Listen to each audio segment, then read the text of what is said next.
नमो नमः। कैसे हैं आप लोग सब? चलिए, आज का विषय है मणिका कक्षा 9 पाठ 7 तरवे नमोस्तु। तरवे तरु को, वृक्ष को नमोस्तु नमस्कार है। इस पाठ का टैगलाइन है छायामन्यस्य कुर्वन्ति तिष्ठन्ति स्वयमातपे। दूसरे के लिए छांव देते हैं, शीतलता देते हैं और स्वयं धूप में खड़े रहते हैं। ऐसे वृक्षों के विषय में हम आज इस पाठ में पढ़ने वाले हैं। तो ये दोनों हेडिंग और टैगलाइन ये दोनों ही पाठ में से निकाले गए हैं, इसलिए हम इन दोनों की व्याख्या पाठ के साथ हम करेंगे। चलिए, सबसे पहले पाठ का सस्वर वाचन करेंगे, उसके पश्चात हिंदी व्याख्या, उसके बाद हम इसका प्रश्न उत्तर अभ्यास करेंगे।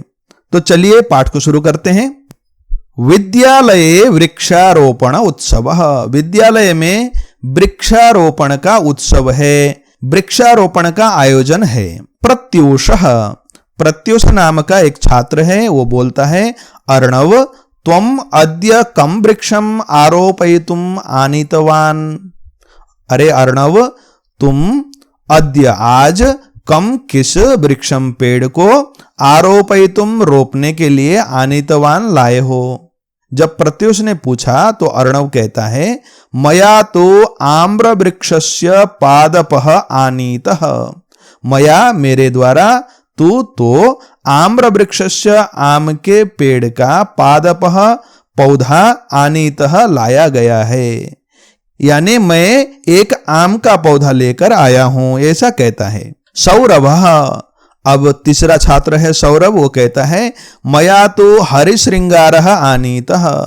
मया मेरे द्वारा, तू तो हरिश्रृंगारः हर श्रृंगार आनीतः लाया गया है, यानी मैं हर श्रृंगार का पौधा लेकर आया हूं, ऐसा सौरभ कहता है। ऋषभः, ऋषभ कहता है, ये चौथा छात्र है, अहम तो अर्जुन वृक्षस्य पादपम आनीतवान। अहम तो, मैं तो अर्जुन वृक्षस्य अर्जुन के पेड़ का पादपम पौधा आनीतवान लाया हूं। देखो, सभी छात्र कुछ न कुछ पौधे लेकर स्कूल में आए हुए हैं ताकि विद्यालय का वृक्षारोपण उत्सव खूब वैभव के साथ पूर्ण हो। इसलिए देखो, इतने में आचार्य कहते हैं छात्राः धन्याः ननु यूयम् यत वृक्षान् प्रति एवं समादर भावं धारयथ। छात्राः, अरे बच्चों, धन्याः, आप लोग सब क्या हो? धन्य हो। क्यों? यत वृक्षान् प्रति, क्योंकि जो वृक्ष के प्रति एवं समादर भावम, इस प्रकार के आदर भाव को धारयथ, रखते हो, धारण करते हो, यानी आप पेड़ पौधों के प्रति इतना प्रेम रखते हो, इसलिए आप लोग सब धन्य हो, ऐसा गुरुजी ने कहा। अब प्रत्यूष कहता है आचार्य एषा भवताम एव प्रेरणा। अरे आचार्य जी, ऐसा यह तो भवताम एव आपकी ही प्रेरणा है, यानी जो हम पेड़ पौधे लगाने के लिए पौधे लेकर आए हैं, इसमें आपकी प्रेरणा ज्यादा है, ऐसा प्रत्युष कहता है। अब अर्णव कह रहा है आचार्यवर उत्सवे केशाम पद्यानाम गायनम करणीयम। इस वृक्षारोपण के उत्सव में कौन से पद्यों का यानी श्लोकों का गायन करणीयम करना है, ऐसा अर्णव पूछता है। अब आचार्य कहते हैं मणिका पुस्तके यानी पद्यानि सप्तमे पाठे दत्तानि तेषामेव सस्वरम पाठम करिष्यामः। मणिका पुस्तके, मणिका नामक पुस्तक में यानी पद्यानि, जो पद्य, जो श्लोक सप्तमे पाठे, सातवें पाठ में दत्तानि दिए गए हैं, तेषामेव उनका ही सस्वरम स्वर के साथ पाठम करिष्यामः, पाठ करेंगे। अब छात्र कहते हैं सभी आम आम पठामः गायामः वृक्षान् प्रति कृतज्ञतां च अनुभवामः। आम आम, हाँ हाँ, पठामः पढ़ते हैं, गायामः गाते हैं, वृक्षान् प्रति वृक्षों के प्रति, कृतज्ञतां च कृतज्ञता का भाव, अनुभवामः अनुभव करेंगे। यानी हम आज जो सप्तम पाठ में वृक्षों के विषय में श्लोक रखे गए हैं उनको पढ़ेंगे, गाएंगे और वृक्षों के प्रति धन्यवाद का भाव हम अनुभव करेंगे कि वृक्ष हमारे जीवन में कितने महत्वपूर्ण हैं, कितने हमारे लिए योगदान करते हैं, इसका अनुभव करेंगे। प्राचीन संस्कृत साहित्य में अनेक ऐसे श्लोक हैं, उनमें से ये श्लोक हैं। इनका अब हम भी सस्वर पाठ करते हैं। आप भी हमारे साथ सस्वर वाचन में शामिल हो सकते हैं और हमारे गाने के साथ साथ आप भी गाने का प्रयास कर सकते हैं। चलिए। छाया मन्यस्य कुर्वन्ति तिष्ठन्ति स्वयमातपे फलान्यपि परार्थाय वृक्षाः सत्पुरुषा इव अहो येषां वरं जन्म सर्वप्राण्योपजीवनम् धन्या महीरुहा येभ्यो निराशायान्ति नार्थिनः पत्रपुष्पफलच्छाया मूलवल्कलदारुभिः गन्धनिर्यासभस्मास्थे तोक्मैः कामान् वितन्वते आम्र यद्यपि गता दिवसास्ते पुष्पसौरभफलप्रचुराये हन्त सम्प्रति तथापि जनानां छाययैव दलयस्यति तापम् मूलं भुजङ्गैः शिखरं प्लवङ्गैः शाखा विहङ्गैः कुसुमानि भृङ्गैः नास्त्येव तच्चन्दनपादपस्य यन्नाश्रितं सत्त्वभरैः समन्तात् निम्बत्वदीयकटुता यदि दाहहन्त्री गायन्तु मूढमनुजास्तव दोषगाथाः तप्तास्त एव तपनोपमपित्ततापैः गास्यन्ति मित्रवरतावकगीतकानि धत्ते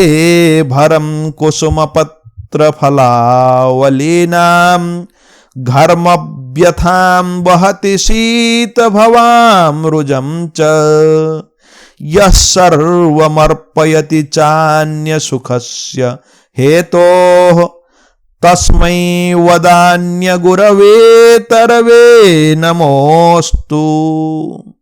इस प्रकार से इन श्लोकों का सस्वर वाचन होता है। इनमें भिन्न भिन्न छंदों का प्रयोग है। आरंभ के 3-4 में अनुष्टुभ था, बाद में फिर आर्या छंद का एक श्लोक है, बाद में ये इंद्र वज्रा और उपेंद्र वज्रा छंद में है। इन छंदों की आवश्यकता ज्यादातर आपके स्तर में छात्रों को आवश्यकता नहीं होती है, फिर भी गाने के लिए छंदों का ज्ञान आवश्यक है। अब हम इन श्लोकों की एक एक करके व्याख्या करते हैं। चलिए। प्रथम श्लोक है छाया मन्यस्य कुर्वन्ति। इसका अन्वय है छायाम अन्यस्य कृते कुर्वन्ति स्वयं आतपे तिष्ठन्ति तेषां फलानि अपि परार्थाय अतः वृक्षाः सत्पुरुषाः इव सन्ति। यानी छायाम छाया को अन्यस्य कृते दूसरे के लिए कुर्वन्ति करते हैं, स्वयं आतपे धूप में तिष्ठन्ति खड़े रहते हैं, तेषां फलानि अपि उनके फल भी परार्थाय दूसरे के हित के लिए, अर्थ यानी उसके हित के लिए होते हैं। अतः वृक्षाः इसलिए वृक्ष सत्पुरुषाः सज्जन मनुष्य इव सन्ति की तरह हैं। यानी ये जो पेड़ हैं हमको क्या क्या करते हैं, छाया हमारे लिए देते हैं और स्वयं आतप यानी धूप में खड़े रहते हैं, फल उत्पादन करते हैं और फल हमको देते हैं, दूसरे के लिए प्रदान करते हैं, अपने लिए कुछ भी नहीं करते। इसलिए इनको कहा जाता है सत्पुरुष, सज्जन मनुष्य। जैसे जैसे दूसरों का भला करने के लिए इनका जीवन हो और ये हमसे कभी टैक्स नहीं लेते, कभी धन नहीं मांगते, कभी किसी चीज की अपेक्षा नहीं करते। रास्ते का कोना हो, अनुपयोगी भूमि हो, ऐसे में भी खड़े हो जाते हैं और वहीं पर फल लगाते हैं, छाया करते हैं, ऑक्सीजन देते हैं, बहुत सारी चीजें करते हैं। इस श्लोक के संदर्भ में मुझे स्मरण है कि एक आरव अग्रवाल नाम के छात्र ने हमें चैनल के माध्यम से प्रश्न किया था कि आप श्लोक के साथ श्लोक में आए हुए शब्दों का समानार्थक शब्द, विलोम शब्द और शब्दों का विशेषण विशेष्य भाव संबंध भी समझाइए। देखिए, सारा कुछ करना तो बहुत लंबा, वीडियो बहुत लंबा हो जाएगा, किंतु आपके कहे हुए अनुसार हम प्रत्येक श्लोक में कुछ कुछ विशेषण विशेष्य भाव जो भी होंगे उनको हम प्रयास करेंगे। जैसे इस श्लोक में वृक्षाः और सत्पुरुषाः, ये विशेषण विशेष्य भाव संबंध रखने वाले शब्द हैं। वृक्षाः का विशेषण सत्पुरुषाः है, यानी वृक्ष कैसे हैं? सत्पुरुष के समान। छायाम, छाया, इसका विलोम शब्द होता है आतपम, यहीं पर लिखा हुआ है, यानी छाया, छाया और धूप हिंदी में हो जाएगा। फलानी इत्यादि, तो ये बहुत सरल शब्द हैं। अब हम दूसरे को करेंगे। अहो येषाम वरम जन्म, अहो ये अव्यय पद है। अरे ये तो बहुत बड़ी बात है। येषाम, इनका, सर्व प्राणी उपजीवनम, सभी प्राणियों को उपजीवन अर्थात आश्रय, शरण देने वाला, जन्म वरम, जन्म बहुत अच्छा है, बहुत योग्य है। महीरुहा धन्याः, महीरुह, मही पृथ्वी, रुह उगने वाले, जमीन में उगने वाले अर्थात पेड़, धन्याः धन्य हैं। एभ्य, जिनसे, अर्थिनः मांगने वाले, याचक गण, निराशा, निराश होकर, न यान्ति, कभी नहीं लौटते हैं। यानी ये पेड़ की महानता है कि मांगने वाला अगर कोई आता है तो पेड़ से निराश होकर जाता नहीं है। धन्यः और महीरुहाः विशेषण विशेष्य भाव संबंध रखते हैं। महीरुहा का विशेषण है धन्या, धन्य है। कौन धन्य है? महीरुहाः, पेड़। निराशा, ये निराशा शब्द का अगर हम विलोम करेंगे तो आशा हो जाएगा। जन्म का मृत्यु हो जाएगा, जीवनम का भी मरणम होता है। देखो यहां पर इनका जीवन कैसा है? जन्म वरम, वरम यानी श्रेष्ठ है, जन्म का विशेषण वरम हो गया। और उसके बाद किस प्रकार का श्रेष्ठ जीवन? तो यहां पर फिर से एक विशेषण है, सर्व प्राणी उपजीवनम, सर्व सभी प्रकार के प्राणी जीव जंतुओं के उपजीवनम यानी आश्रय देने वाला। सर्व प्राण्योपजीवनम ये समस्त पद है। तो यहां पर ये दो शब्द जन्म के विशेषण हो गए। ये जन्म किसका है? महीरुह यानी पेड़ का जन्म है, इसलिए उनका जन्म बहुत सार्थक है। इस श्लोक से हमें यह बताया गया है कि हम भी अपने जीवन को ऐसे ही परोपकार के लिए ढाल लें तो हमारा जीवन भी सार्थक होगा, धन्य होगा, ऐसा भाव है। अब अगला श्लोक है तीसरा, पत्र पुष्प फल छाया। पत्र पत्ते, पुष्प फूल, फल फल, छाया छाया, और उसके बाद मूल, मूल यानी तना, जिसको हम ट्रंक कहते हैं। जिस तने के सहारे उसकी शाखाएं, पत्र आदि पुष्पित पल्लवित हो जाते हैं। और उसके बाद कहते हैं बलकल, बलकल यानी छिलका, बाहर जो तने के बाहर से लगा हुआ ढका हुआ होता है। उसके बाद दारू भी, दारू कहते हैं लकड़ी को। इतने के द्वारा दारू भी, यहां पर ही विभक्ति लगी हुई है, तृतीय विभक्ति बहुवचन। पत्ते, फूल, फल, छाया, मूल और छिलका और लकड़ी के द्वारा, और इतने ही नहीं और भी चीजें हैं। कहते हैं गंध, गंध यानी सुगंध, जो खुशबू हम निकालते हैं। निर्यास, निर्यास यानी उससे निकलने वाला रस। रस कई प्रकार का होता है, कई सुगंधित रस होते हैं, कई औषधियों में प्रयोग करने के लिए निकालने वाले रस होते हैं। चंदन आदि लकड़ियों से खुशबू वाले तेल निकाले जाते हैं। कुछ पेड़ ऐसे भी हैं जिनसे गोंद निकाला जाता है, जो चिपकाने का काम आता है, खाने का भी काम आता है। ऐसे निर्यास। भस्म, भस्म यानी उन पेड़ की लकड़ियों को जलाकर निकलने वाला राख। और अस्थि यानी उन पेड़ों के अंदर के कोर भाग, जो बाहर के छिलके को निकालने के बाद अंदर का जो सॉलिड भाग है उसको अस्थि कहा गया है यहां पर। तोकमयी यानी छिलका, सुगंधित पदार्थ, उससे निकलने वाला रस या गोंद और भस्म और उसके अंदर के सॉलिड लकड़ियां जिनको अस्थि कहा गया है। तोकमय यानी फिर से छिलका। इन सब के द्वारा कामान वितन्वते, कामान कामनाओं को वितन्वते पूरा करता है, परिपूर्ण कर देता है। यानी पेड़ अपने प्रत्येक पदार्थ से हम लोगों के जीवन को, हमारी कामनाओं को पूर्ण करता है। तो पेड़ का कोई ऐसा भाग नहीं है जिससे हमारा फायदा ना हो, हमारे लिए उपयुक्त ना हो, उपयोग में ना आता हो, ऐसा इस श्लोक से हमें ज्ञात होता है। ये पेड़ पौधे, लता, वनस्पति, ये सब हमारे जीवन के लिए कितने उपयोगी हैं, इससे हमको पता चलता है। आम्र यद्यपि गता इत्यादि श्लोक है। देखिए, आम्र, हे आम के वृक्ष, हे आम्र, देखो यहां पर संबोधन कर रहा है कवि। हे आम के पेड़, यद्यपि ते दिवसाह गताह, यद्यपि फिर भी ते तुम्हारे दिवसाह दिन, गताह लद गए, तुम्हारे वो दिन लद गए। वो दिन भाई कौन से दिन हैं? ये पुष्प सौरभ फल प्रचुराह आसन, जो पुष्प फूल, सौरभ सुगंध, फल यानी फल से, प्रचुराह भरे पूरे हुए दिन थे। देखो यहां पर ये दोनों क्या है? विशेषण विशेष्य भाव संबंध के साथ बैठे हुए हैं। दिवसाह, दिवस, दिवस का विशेषण क्या है? पुष्प सौरभ फल प्रचुराह, फूल फल सुगंध इत्यादि से भरे पूरे हुए दिन। अब क्या हो गए? गताह, लद गए। गताह भी दिवसा का विशेषण है।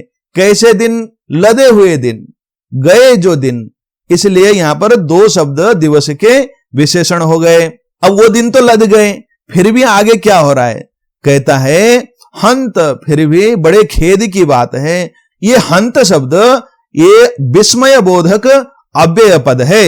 देखो, तथापि फिर भी संप्रति आजकल जनानाम अतितापम, जनानाम मनुष्यों के, लोगों के, अतितापम गर्मी को, छाया एव, यहां पर वृद्धि संधि है। आ और ए मिलकर ऐ बन गया। छायैव, छाया के द्वारा ही, दलयसी अतितापम, यहां पर यण संधि है। दलयसी समाप्त कर देते हो, मिटा देते हो। अतितापम गर्मी को, गर्मी को तुम भाई अब मिटा देते हो। यद्यपि तुम्हारे फल फूल और सुगंध से भरे हुए भंवरों के गुंजायमान होने वाले दिन लद गए, यद्यपि तुम्हारे वो फल से, फूल से और सुगंध से भरे हुए दिन लद गए, फिर भी तुम क्या कर रहे हो? अपने पेड़ के स्वरूप में होने मात्र से छाया के द्वारा लोगों के गर्मी को समाप्त कर देते हो। वो दिन कौन से होंगे भाई? जरा याद करो भाई। मार्च के आसपास में, चैत के समय में तो आम के पेड़ में अमरैयां आ जाती हैं, फूल लगने लग जाते हैं और उसके बाद धीरे धीरे फल आते हैं और धीरे धीरे आम पकने लग जाते हैं। जून जुलाई तक आते आते आम, खूब मीठे रसीले आम लोग खा रहे होते हैं। तो उसको धूप से ज्यादा फल से संबंध होता है। यानी हमें मई जून की गर्मी में आम के पेड़ में खूब लदे हुए आम मिलेंगे, इसलिए आम का वो दिन तो कैसे हैं? बहुत अच्छे दिन हैं, स्वर्णिम दिन हैं। वो दिन आजकल के दिन होंगे, यानी जुलाई, अगस्त, सितंबर, इन दिनों की बात कर रहा है ये कवि। क्योंकि इसी समय में आम के पेड़ से सारे फल तो समाप्त हो गए, लेकिन पेड़ तो खड़ा है, पेड़ छाया तो दे ही रहा है। इसलिए आजकल के दिनों को याद करते हुए कवि कहता है, आजकल तुम लोगों के ऊपर जो धूप पड़ती है, उस धूप को, उस गर्मी को, उससे राहत देने के लिए तुम खड़े हो, ऐसा कवि कह रहा है। अब पंचम श्लोक को करते हैं। मूलम भुजंगई इत्यादि। देखो यहां पर चंदन के पेड़ की बात कही जा रही है। कवि कहता है भुजंगई ही मूलम आश्रितम, भुजंगई ही सांपों के द्वारा, मूलम तना, मूल को, आश्रितम आश्रय लिया गया है, यानी तने में सांप लिपटा हुआ है, ट्रंक में। प्लवंगई ही वानरों के द्वारा, प्लव कहते हैं उछलना, प्लवेन गच्छति इति प्लवंगः, जो उछलता हुआ चलता है, कूद कूद कर एक जगह से दूसरे जगह में जाता है, वह हो गया वानर। शिखरम आश्रितम, उन वानरों के द्वारा, शिखरम यानी पेड़ के शिखर का आश्रय लिया गया है। और विहंगई ही पक्षियों के द्वारा, विहगे गच्छति इति विहगः, आकाश में जो चलता है उड़ता है वो हो गया विहग यानी पक्षी। पक्षियों के द्वारा शाखा आश्रिता, शाखा यानी उसकी डालियों को आश्रय लिया गया है। भृंगई ही भंवरों के द्वारा, कुसुमानी फूलों का आश्रितानी आश्रय लिया गया है। चंदन पादपस्य, चंदन के पेड़ का, तत् न एव अस्ति, तत् वैसा, न एव अस्ति कुछ भी नहीं है। यत समन्तात, जो सब ओर से, समन्तात का मतलब सब ओर से, सर्वतः वैसा ही इसका समानार्थक है, सब ओर से होता है। परितः चारों ओर से हो जाएगा। यहां पर सर्वतः अथवा समन्तात क्यों कहा गया है? पेड़ के चारों ओर से नहीं, उसके तो नीचे भी हैं, ऊपर भी हैं, दाहिनी तरफ भी हैं, बाईं तरफ भी हैं, यानी उसके हर तने, हर टहनियों पर कुछ न कुछ रहता है, इसलिए समन्तात सब ओर से कहा गया है। चंदन के पेड़ का वैसा भाग कहीं भी नहीं है जो समन्तात यानी सब ओर से, सत्व भरई ही प्राणियों के द्वारा, सत्व यानी प्राण से, भरई ही युक्त, सत्व भर प्राणियों के द्वारा, न आश्रितम आश्रय न लिया गया हो। यानी ऐसा कोई स्थान नहीं है जो चंदन का पेड़ हो और किसी न किसी प्राणी के द्वारा आश्रय न लिया गया हो, शरण न लिया गया हो, ऐसा यहां पर कवि कहता है। चंदन का पेड़ ऐसा होता है और चंदन के पेड़ में इस प्रकार से तने में सांप लिपटा हुआ होता है इत्यादि कवि कह रहा है। आप लोगों में से कितने चंदन के पेड़ को जानते हैं जरा हमें बताइएगा। यद्यपि ये सुगंधित जो चंदन है वो कर्नाटक और केरल के मलयगिरी पर्वतों के आसपास सर्वाधिक जंगल के रूप में उगता है, ऐसा हम जानते हैं। और आजकल तो बहुत से लोग चंदन की खेती करते हैं। उत्तर भारत में भी बहुत से लोग चंदन की खेती करते हैं और चंदन के पेड़ पौधे लगाकर उनकी लकड़ियां बेचते हैं। इतना तो नहीं पता है कि कहां कहां पर खेती होती है। अगर आप लोगों में से किसी को ज्यादा पता हो तो जरूर कमेंट में बताइएगा। अब छठा श्लोक है निम्ब त्वदीय कटुता। निम्ब त्वदीय कटुता यदि दाह हंत्री अस्ति। निम्ब, हे नीम, यहां भी नीम को संबोधन कर रहे हैं कवि। कहते हैं हे नीम त्वदीय कटुता, तुम्हारी ये कड़वाहट, तुम्हारी ये कड़वाहट। यदि दाह हंत्री, यदि ताप को, दाह को, गर्मी को हंत्री नाश करने वाली हो तो मूढ़ मनुजाह, मूर्ख मनुष्य, तब दोष गाथा, तुम्हारे दोष की गाथा को गायंतु, गायंतु तुतामंतु, ये लोट लकार है, गायंतु गाते रहें, गाएं, कोई फर्क नहीं पड़ता। मित्रवर, अरे मित्र, तपन उपम पित्त तापैहि, तपनोपम पित्त तापैहि, यहां पर तपन उपम में गुण संधि, उसके बाद पित्त तापैहि शब्द है। ये वैसे तो समास है, तपनोपम पित्त तापैहि, किंतु इसको अलग करके बताया गया है यहां पर। तपन यानी सूर्य को तपन कहते हैं। तपनो स्थापनो रविहि, तपन, तापन, सूर्य, दिवाकर इत्यादि सूर्य के अनेक उनके नाम हैं। सूर्य के समान, उपमा यानी समान, तपन उपमा सूर्य के समान। पित्त तापैहि, पित्त के ताप से। पित्त का ताप क्या है भाई? पित्त ताप का मतलब होता है पित्त ज्वर। पित्त ज्वर एक प्रकार का ज्वर होता है, आयुर्वेद में इसका विशेष वर्णन है पित्त ज्वर। पित्त ताप से तप्ताह, तपे हुए, पित्त के जोर से परेशान हुए, पित्त बुखार से तपे हुए लोग।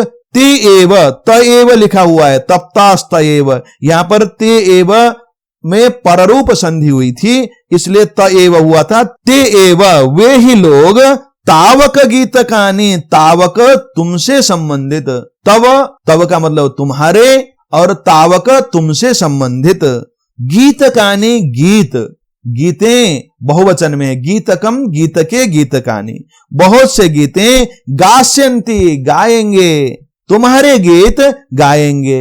यहां पर कवि एक नीम के पेड़ को देखकर उससे डायरेक्ट संबंध बनाते हुए, नीम के पेड़ को संबोधन करते हुए कहता है, हे नीम, तुम जितने कड़वे हो उस कड़वाहट को लेकर जो मूर्ख मनुष्य तुम्हारी बुराई करता है, करता रहे, कोई बात नहीं। जिस दिन उसको पित्त का ज्वर होगा उसी दिन फिर से तुम्हारे औषधि के लिए, तुम्हारे गीत, तुम्हारे गुण गाने के लिए फिर से लौट कर आएगा। मुझे लगता है ये कभी पहले पित्त के ज्वर से परेशान हुआ होगा, उसके बाद उसका भी ज्वर समाप्त हो गया होगा नीम से बने औषधि खाने से, नीम के पेड़ के पत्तियां, छाल इत्यादि खाने से। इसलिए आकर उसको नमस्ते करते हुए जरूर उससे सीधे संबंध बनाकर संबोधन करते हुए नीम को कहता है, कभी तो धन्य होते हैं। देखिए इसमें निम्ब त्वदीय कटुता यदि दाह हंत्री, निम्ब की कटुता, कटुता अपने आप में विशेषण है किंतु यहां पर विशेष्य के रूप में खड़ी हुई है। दाह हंत्री, दाह हंत्री यहां पर विशेषण है। किसका विशेषण है? कटुता। कटुता कैसी? कड़वाहट कैसी? दाह हंत्री, दाह को नाश करने वाली कटुता। दोष गाथा और मनुजा ये अलग अलग शब्द हैं। आपको लग सकता है ये कि ये दोनों एक समान विभक्ति और वचन में है तो ये विशेषण विशेष्य होंगे, ये नहीं है, क्योंकि मनुजा प्रथमा विभक्ति बहुवचन में बहुत सारे मनुष्य, ऐसा अर्थ है। दोष गाथा, दोष की गाथा को द्वितीय विभक्ति बहुवचन है। दोष गाथाम, दोष गाथे, दोष गाथा ऐसा बनता है, इसलिए ये अलग है। अब चलिए हम सप्तम यानी अंतिम श्लोक को पढ़ते हैं। धत्ते भरम कुसुम पत्र फलावली नाम, यह जो कुसुम पत्र फल आवली नाम भरम धत्ते, यह जो कुसुम फूल, पत्र पत्ते, फल फल ही हो गए, आवली नाम समूह को, भरम उसके समूह के भार को, भरम भार को, धत्ते धारण करता है। जो पेड़ इतनी चीजों को धारण करता है। और आगे कहते हैं घर्म व्यथाम, गर्मी के व्यथा को, दुख को, शीत भवाम, शीत से ठंडी से, भवाम उत्पन्न, रुजम रोग अथवा कष्ट को। एक तो गर्मी से उत्पन्न दुख को और ठंडी से उत्पन्न रोग या कष्ट को वहति धारण करता है। यह अन्य सुखस्य, जो दूसरे के सुख के हेतु हो लिए, यानी दूसरे के सुख के लिए, सर्वम अर्पयति सब कुछ अर्पण कर देता है, न्यौछावर कर देता है।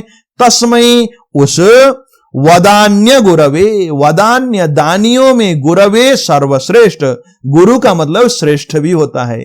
वदान्य दानी, वदान्य गुरवे दानियों में सर्वश्रेष्ठ, तरवे तरु को नमः नमस्कार अस्तु है। दानियों में सर्वश्रेष्ठ उस पेड़ को, उस तरु को नमस्कार है। देखो यहां पर शीत भवाम रुजम, रुजम यहां पर विशेष्य है। रुजम का मतलब रोग, ये स्त्रीलिंग में है और द्वितीय विभक्ति एक वचन में। रुजम किस प्रकार के रोग को? शीत भवाम, शीत से उत्पन्न, ठंडी से उत्पन्न। शीत भवा ये शब्द है स्त्रीलिंग में और द्वितीय विभक्ति में शीत भवाम हो गया। ये विशेषण विशेष संबंध हो गए। इसी प्रकार से वदान्य गुरवे तरवे, तरवे पेड़ को नमोस्तु नमस्कार है। किस प्रकार के पेड़ को नमस्कार है? वदान्य गुरवे, दानियों में सर्वश्रेष्ठ, अर्थात यहां पर तरु का विशेषण हो गया वदान्य गुरु, दानियों में सर्वश्रेष्ठ। आइए प्रवेश करते हैं अभ्यास में। प्रथम अभ्यास है संस्कृत भाषया एक पदेन उत्तरम लिखत। संस्कृत भाषा के द्वारा एक शब्द में उत्तर लिखो। सत्पुरुषाः इव के सन्ति, सज्जन मनुष्य के समान कौन है? वृक्षाः, पेड़ सज्जन मनुष्य के समान है। अर्थिनः केभ्यो निराशाः नयान्ति, मांगने वाले किन से निराश होकर नहीं जाते हैं। महीरुहेभ्य अथवा वृक्षेभ्य, पेड़ से निराश होकर नहीं लौटते हैं। वृक्षः कस्य सुखस्य हेतोः सर्वम अर्पयति, वृक्ष किसके सुख के लिए सब कुछ अर्पण कर देता है। अन्यस्य, दूसरे के सुख के लिए। आम्रः जनानाम अतितापम कयादलयति, आम मनुष्य के गर्मी को किसके द्वारा मिटा देता है। छायया, छाया के द्वारा। कस्य तरोह कटुता दाहहंत्री, किस पेड़ का कड़वाहट दाह को समाप्त करने वाला है। निम्बस्य, नीम के पेड़ की कटुता दाह को समाप्त करने वाली है। चंदनस्य शाखाः कैराश्रिताः, चंदन की टहनियां शाखाएं किसके द्वारा आश्रय ली गई हैं। विहंगैः, पक्षियों के द्वारा। कस्य मूलम भुजंगैः आश्रितम, किसका मूल अर्थात तना भुजंग अर्थात सर्पों के द्वारा आश्रित है। चंदन पादपस्य, चंदन का पेड़ अथवा चंदनस्य, चंदन का, ऐसा भी कह सकते हैं। द्वितीय अभ्यास है संस्कृत भाषया पूर्ण वाक्येन उत्तरम लिखत। संस्कृत भाषा से पूर्ण वाक्य में उत्तर लिखना है। प्रथम प्रश्न है वृक्षाः परेभ्य किम कुर्वन्ति। वृक्षाः पेड़, परेभ्य दूसरों के लिए, किम कुर्वन्ति क्या करते हैं। देखिए ये श्लोक है प्रथम, इसमें आपको लिखा हुआ मिलेगा छायाम अन्यस्य कुर्वन्ति, छाया दूसरे के लिए करते हैं। तो हम ऐसे लिखेंगे वृक्षाः परेभ्य छायाम कुर्वन्ति, अथवा इस श्लोक को पूरा का पूरा भी आप लिख सकते हैं। दूसरा प्रश्न है महीरुहाः किमर्थम धन्याः। महीरुहाः पेड़, किमर्थम किस लिए, धन्याः धन्य हैं। देखिए ये श्लोक दूसरा, उसमें लिखा हुआ है धन्या महीरुहा येभ्यो निराशा यान्ति नार्थिनः। धन्य है पेड़ जिनसे निराश होकर मांगने वाले नहीं जाते हैं। तो हम श्लोक से इस प्रकार बनाकर लिखेंगे महीरुहेभ्य अर्थिनः निराशा न यान्ति अतः महीरुहाः धन्या। पेड़ों से याचक गण निराश होकर नहीं जाते हैं, इसलिए पेड़ धन्य हैं। अब तीसरा है तरवः कैः साधनैः अपरेषां कामान वितन्वते। तरवः पेड़ किन साधनों के द्वारा दूसरे के कामनाओं को पूरा करते हैं। वितन्वते ये बहुवचन का क्रियापद है। तनुते, तनवाते, तन्वते ऐसे रूप बनते हैं इसके। तीसरे श्लोक में इसका उत्तर है पत्र पुष्प फल छाया मूल बलकल दारुभिः इत्यादि। देखिए ये पूरा श्लोक उत्तर है, ऐसे आप बनाकर लिखिए। तरवः पेड़, पत्र पुष्प फल छाया मूल बलकल दारु इत्यादि के द्वारा और गंध निर्यास भस्म अस्थि और छाल इत्यादि के द्वारा अपरेषाम कामान दूसरों के कामनाओं को वितन्वते पूर्ण करते हैं। घ में है चंदन पादपस्य विविधानि अंगानि कैः आश्रितानि। चंदन के पेड़ की विविध अंगों को किस किसके द्वारा आश्रय लिया गया है। ये श्लोक है मूलम भुजंगैः शिखरम प्लवंगैः शाखा विहंगैः कुसुमानि भृंगैः। ये अर्धा लिया, आधा भाग चंदन के पेड़ में कौन कौन रहता है, कौन कैसे रहता है, ये बताया गया है। उसके आधार पर हम इस प्रकार से बनाएंगे। चंदन पादपस्य मूलम भुजंगैः, चंदन के पेड़ का ट्रंक मूल सर्पों के द्वारा, शिखरम यानी चोटी, प्लवंगैः यानी बंदरों के द्वारा, शाखा यानी टहनियां, विहंगैः पक्षियों के द्वारा, आश्रितानि आश्रय लिए गए हैं। मूढ़ मनुजाः किम गायन्ति। मूर्ख मनुष्य क्या गाते हैं। ये श्लोक है देखिए निम्बत्वदीय कटुता यदिदाह हंत्री गायन्तु मूढ़ मनुजास्तव दोष गाथा। मूर्ख मनुष्य उसकी दोष गाथा गाए, ऐसा लिखा हुआ है। तो हम इस प्रकार बनाकर लिखेंगे मूढ़ मनुजाः निम्बस्य दोष गाथा गायन्ति। मूर्ख मनुष्य निम्न की दोष गाथाओं को गाते हैं। अब च में देखिए वृक्षाः अन्यस्य सुखस्य हेतोः किम धत्ते। पेड़ दूसरे के सुख के लिए क्या धारण करता है। धत्ते भरम कुसुम पत्र फलावलीनाम इत्यादि इस सप्तम श्लोक में लिखा हुआ है, उससे हम बनाकर लिखेंगे क्या क्या धारण करता है। कुसुम यानी फूल, पत्र पत्ते, फल फल, इनके आवली यानी समूह को धारण करता है।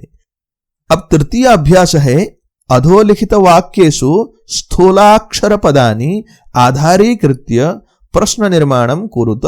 नीचे लिखे हुए वाक्यों में स्थूल यानी मोटे अक्षरों को आधार बनाकर प्रश्न निर्माण करो। तो देखिए क में वृक्षाणाम फलानि अपि परार्थाय भवन्ति। यहां पर परार्थाय में स्थूल यानी बोल्ड किया गया है। परार्थाय चतुर्थी विभक्ति एक वचन का है, तो हम लिखेंगे कस्मै। वृक्षाणाम फलानि अपि कस्मै भवन्ति। वृक्ष के फल भी किसके लिए होते हैं। तरवः स्वविभूतिभिः सर्वेषां कामान् पूरयन्ति। सर्वेषां में बोल्ड किया गया है। सर्व शब्द से षष्ठी विभक्ति बहुवचन में सर्वेषां बना है। किम शब्द के षष्ठी विभक्ति बहुवचन में केशाम लगाएंगे। तरवः पेड़ स्वविभूति भी अपनी संपत्ति के द्वारा केशाम किसकी कामनाओं को पूरयन्ति पूरा करते हैं। चंदन पादपः समन्तात् सत्वैः। सत्वैः ये बोल्ड शब्द है। सत्व शब्द से तृतीय विभक्ति बहुवचन में सत्वैः बना है, तो हम भी किम शब्द से कई ही तृतीय विभक्ति बहुवचन में बनाएंगे। चंदन पादपः चंदन का पेड़, समन्तात सब ओर से, कई ही किसके द्वारा, आश्रितः आश्रित, वर्तते है। वृक्षाः स्वयं आतपे तिष्ठन्ति। आतपे शब्द बोल्ड है।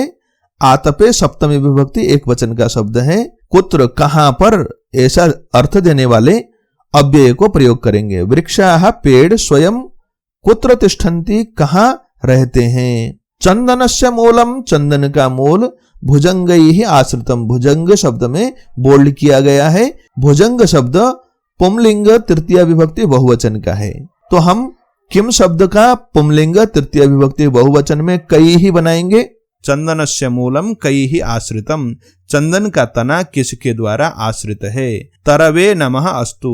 इसमें तरवे शब्द में बोल्ड किया गया। तरु शब्द से चतुर्थी विभक्ति एक वचन में बना है ये। इसके स्थान पर किम शब्द के चतुर्थी विभक्ति एक वचन का शब्द लगाएंगे कस्मै।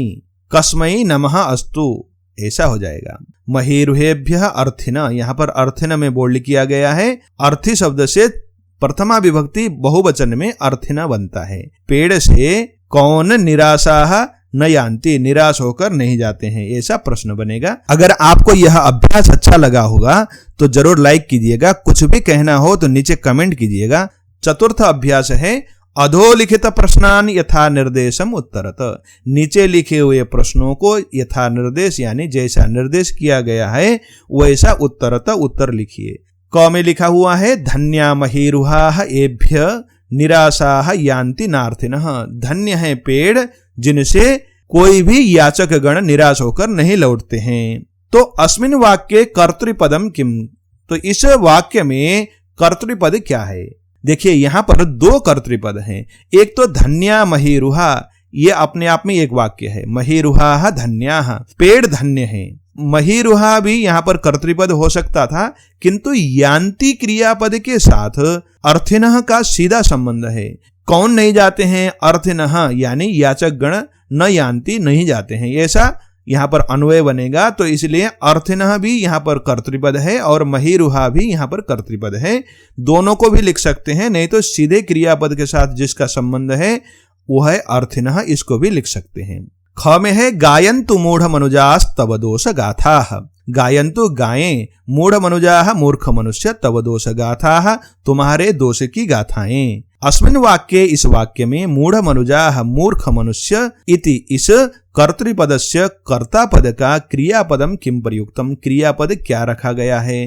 तो यहाँ पर गायन्तु क्रियापद है, इसको लिखेंगे निम्ब त्वदीय कटुता यदि दाह हंत्री। हे निम्ब त्वदीय कटुता, तुम्हारी कटुता यदि दाह को समाप्त करने वाली हो। अस्मिन् वाक्ये इस वाक्य में मधुरता इति पदस्य, मधुरता इस पद का विलोम पदम, विलोम पद किम प्रयुक्तम, क्या प्रयुक्त किया गया है। उत्तर होगा इसका कटुता यहाँ पर प्रयोग किया गया है। अहो येषां वरम जन्म सर्व प्राणी उपजीवनम। अरे इसका तो जन्म सर्वश्रेष्ठ है, क्योंकि सभी प्राणियों के लिए जीवन देने वाला है। अस्मिन् वाक्ये इस वाक्य में वरम श्रेष्ठ इति पदस्य, इस शब्द का विशेष्य पदम, विशेष्य पद किम प्रयुक्तम अस्ति, क्या प्रयुक्त किया गया है। तो यहाँ पर जन्म विशेष्य है और वरम विशेषण है, तो हम जन्म उत्तर लिखेंगे। पाठात् याचकाः इति पदस्य, पाठ से याचक ऐसा पद का पर्याय पदम यानी समानार्थक पद को चित्वा चुनकर लिखत लिखो। तो याचक के लिए यहां पर अर्थिनः लिखा गया है। अब हम पंचम अभ्यास करते हैं। समुचितान विपर्ययान चित्वा लिखत। समुचित विपरीतार्थक शब्द को चुनकर लिखो। कटुता का होगा मधुरता, दोष गाथा गुण गाथा हो जाएगा, जन्म का विपरीत मरणम, आतप का विपरीत छाया, निराशा का आशा। अब षष्ठ अभ्यास को करते हैं।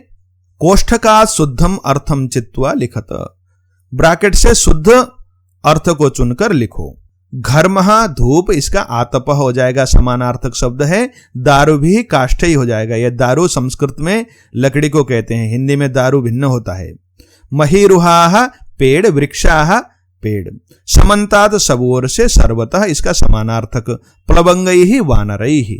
अब इसी प्रकार से सप्तम अभ्यास है। अधोलिखितस्य श्लोकस्य समुचितम शीर्षकम चिनुत। नीचे लिखे हुए श्लोक का उचित शीर्षक चुनो। मूलम भुजंगैः इत्यादि श्लोक है, इसको लेकर हमें एक शीर्षक बनाना है। तो इसका शीर्षक सबसे अच्छा होगा आश्रयदाता चंदन पादपः। सबको आश्रय देने वाला चंदन का पेड़। ये ठीक है। अ में है कई ही किम आश्रितम, किसके द्वारा क्या आश्रय लिया गया है। इति विचार्य, ऐसा विचार करके समुचित मेलनम कुरुत, उचित मेलन करिए। तो यहां पर जोड़ा मिलाना है। भुजंगैः सांपों के द्वारा, मूलम आश्रितम, प्लवंगैः बंदरों के द्वारा, शिखर चोटी का, विहंगैः पक्षियों के द्वारा शाखा का आश्रय, भृंगैः कुसुमानी भौरों के द्वारा फूल का आश्रय लिया गया है। अब अष्टम अभ्यास है। कथनम आधृत्य वृक्षस्य नाम लिखत। कथन को आधार बनाकर पेड़ का नाम लिखिए। जैसे यहां पर उदाहरण दिया है, अहम छाया रहितः सन्नपि मधुरफलः सर्वान् तर्पयामि। अहम मैं छाया रहितः मधुरफलः, छाया रहित मधुर फल वाला, सन्नपि होता हुआ भी, सर्वान् तर्पयामि सबको तृप्त करता हूं। तो छाया रहित और मीठा फल देने वाला खजूर का पेड़ होता है। ऐसा उदाहरण से हमें ज्ञान हुआ। अब हम अभ्यास को करते हैं। मम कटुता दाह हंत्री, मेरा कड़वाहट दाह को समाप्त करने वाला है। परम पित्त तापान दूरी करोमि, फिर भी मैं पित्त के ताप, पित्त के ज्वर को दूर करता हूं।